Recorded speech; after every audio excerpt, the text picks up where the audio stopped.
Hello there, ladies and gentlemen, Sigma here, and welcome back to another video. So in this one, I'm going to talk about some Killer Frost kind of character overall predictions type of deal. Just want to go a bit more over the fact that we are going to be guaranteed getting this character a little bit more than I went in the previous video. The first one was just to announce you guys that that's a thing in case you didn't notice on their social medias. Also, we're going to watch some gameplay because she is a character in Injustice 1 from this guy whose name is XGamer744. I'm gonna link it in the description. And this guy, just generally speaking, plays all the fighting games with all the characters on the hardest difficulty. And yeah, just see how it's gonna play in the background. We might take a more detailed look at it because you might think that it's very different, but by the attack patterns that you see on a lot of characters in this game, you'll realize that a lot of them were imported straight up into the mobile version, which makes sense because it's a mobile version of a PC game. Doesn't really make sense when you take characters for the second mobile game from game one. That can be a little bit of an issue. Also, take a careful look at how she exactly looks, like the texture on the character, and also a bit with the basic hits type of deal. But she looks extremely similar to the Raven color palette in the game, if you know what I mean. I don't know if you guys ever got the feeling that Raven is a character that has a character model that seems a bit outdated, like it's fine, but it looks like it's adjusted from a downgraded version from another game. This is kind of the feel that I'm getting from this too. I mean, it is the game, which is older, that we're seeing right now, but I think it might be something similar happening to her.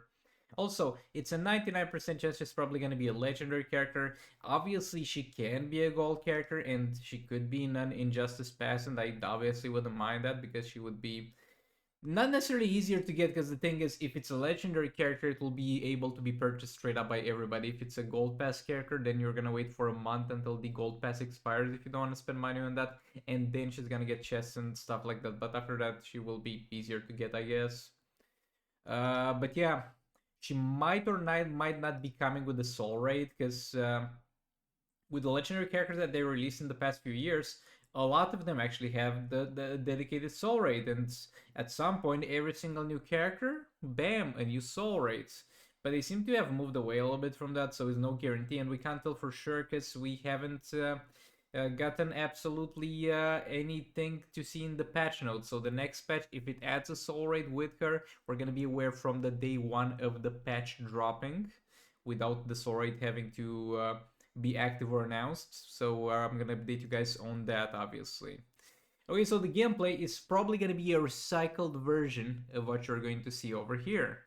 And yeah, her attack patterns are gonna probably look very similar to what you see right now, and it's probably gonna be something that feels like Raven. I know why this takes me so much towards the Raven vibe from Injustice 2 Mobile, but it's probably gonna be some type of basic hits that feels a bit uncomfortable to use, but you can get the hang of it to make her work if she's indeed worth using, I guess.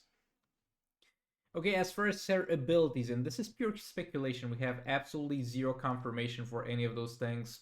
But as far as her abilities are concerned, I would like a free synergy. Just don't make her into another damage dealer. We have enough damage dealer. We don't have enough good, strong support characters in this kind of team variety. I mean, I definitely want her to have the potential of being a damage dealer, but I would also want some synergy with some other teammates. Maybe she is able to freeze the enemies and make the enemies stay frozen for a little bit longer, and then her team is going to deal increased damage against frozen targets, and then you team her up with Mr. Freeze, and you're gonna have double the increased damage against the frozen targets, and that would be a fun thing, and would be something that would help people with the weaker Mr. Freeze to push him to do billion damage with Puppet. I would absolutely love to see that.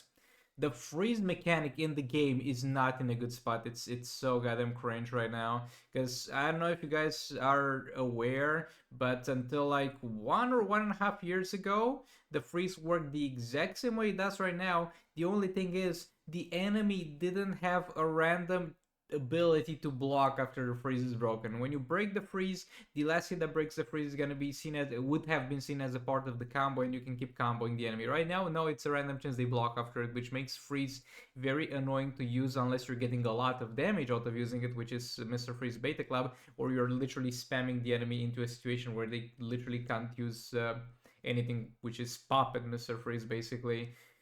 But yeah, I don't know why they did that change with the freeze. I still hate it 2 years later. So the freeze situation is gonna be a very weird thing with this character. Is freeze gonna be such a big part of her gameplay, and it should, to the point where it's inconvenient because you can't chain combos after it? I don't know, man.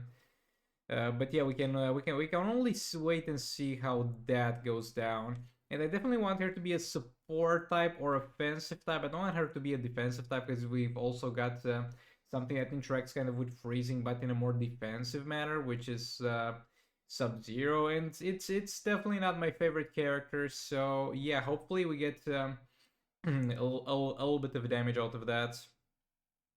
And yeah, looking at the gameplay, I don't know, bro. It's so hard to look at those things and think about translating it into Injustice gameplay. But you see the ranged attack, for example. The ranged attack, 1000%. That's how her ranged attack is going to look in game, which you absolutely don't care about because you don't use ever ranged attacks because they're just bad. And yeah, the dash looks nice. Kind of weird if that was the swipe attack to see how that would chain. She is able to conjure frozen weapons, I guess. She's also able to raise the pillar from the ground. The animation for that can be easily recycled from Flora Poison Ivy if they want to give her that on a special tier, I guess. So yeah, that's about it for this video. Just wanted to get my thoughts across the board about the new character a little bit.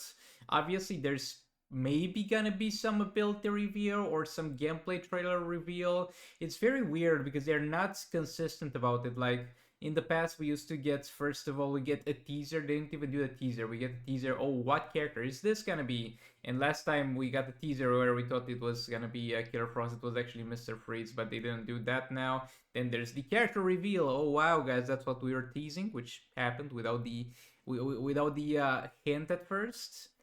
And then they tend to release like a spreadsheet of the skills of the characters. Definitely gonna talk about that and an actual gameplay trailer. But again, with the last few characters, they got kind of lazy, man. Like they're releasing the character trailer and the skill spreadsheets after they've already released the character, my dudes. Like, come on, guys. How am I supposed to make content? How am I supposed to make money? How am I supposed to milk this? If you guys just go ahead and be lazy about those trailers and put them out after everybody's already got access to the characters, like come on, guys, think about your boy Sigvalds. Your boy Sigvalds gotta eat. But yeah, that's about it for this video. Let me know what you guys think about this in the comments, because like when they made the poll on the Injustice 2 mobile Discord server, Killer Frost was actually one of the most voted characters, might have been even #1 on the list of the characters that people want added to the game. And more or less throughout the years, I'm gonna be honest, they kind of kept to that list to an extent. We still haven't got Ares in the game, and I would love to see Ares in the game, but hey.